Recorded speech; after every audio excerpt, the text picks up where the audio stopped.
Direct News TV. October 1, 2023. Mourning in every street, a Pakistani city, crushed by a suicide bomb. Quetta, Pakistan. Munir Ahmed Baloch greeted a stream of visitors coming to his residence in Mourning, some 50 kilometers, 31 miles, from the southwest Pakistan city of Quetta, arriving to condole the death of his younger brother Sarfaraz. On Friday, the brothers were gathered with hundreds of other worshippers outside a local mosque when a suicide bomber blew himself up. The congregation had collected to mark the birthday of Prophet Muhammad. In an instant, celebration turned to mourning that now envelopes the town in the southwestern province of Balochistan. The death toll from the bombing has touched 60, with dozens of others injured and receiving treatment in the provincial capital, Quetta. Among those who died was 24-year-old Sarfaraz. "I was in the last rows of the congregation, but my brother left my hands and moved forward. I can't explain what I saw after the blast in words," Munir Ahmed Baloch, 35, told Al Jazeera from Mourning on the telephone. "Today people are mourning in every street and village of Mourning.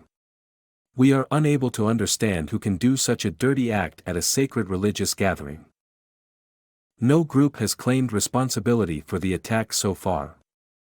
The Tehrik-e-Taliban Pakistan, TTP, have distanced themselves from the bombing. Yet an unease that has gripped the town refuses to ease up 2 days later." The business community in Balochistan province observed a shutterdown strike on Sunday to mourn the victims of the Mourning blast and show solidarity with their families. Shops are closed in Quetta, Mourning and other towns including Khuzder and Kalat. "We have given a business shut call in the entire province to mourn martyrs of the Mourning blast," Muhammad Yassin Mengal, Secretary General of Anjuman-e-Tajran, Association of Business Community Members, Quetta, told Al Jazeera.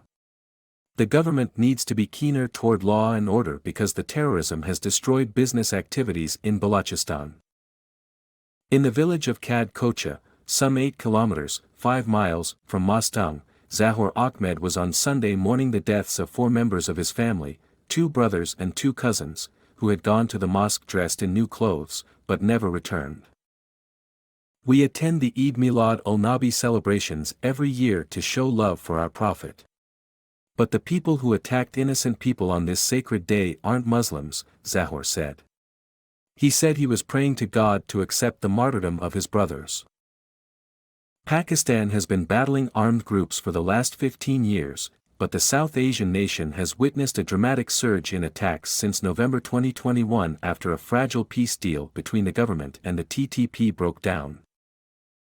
Earlier this year, more than 100 people were killed in a bomb blast at a mosque situated inside the police quarters in the northwestern city of Peshawar.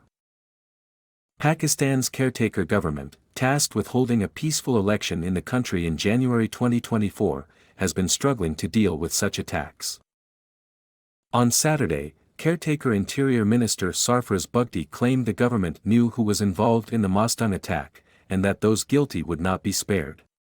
"We will take revenge for the bloodshed of Pakistani citizens with all force and a joint synergy," Bugti told reporters in Quetta.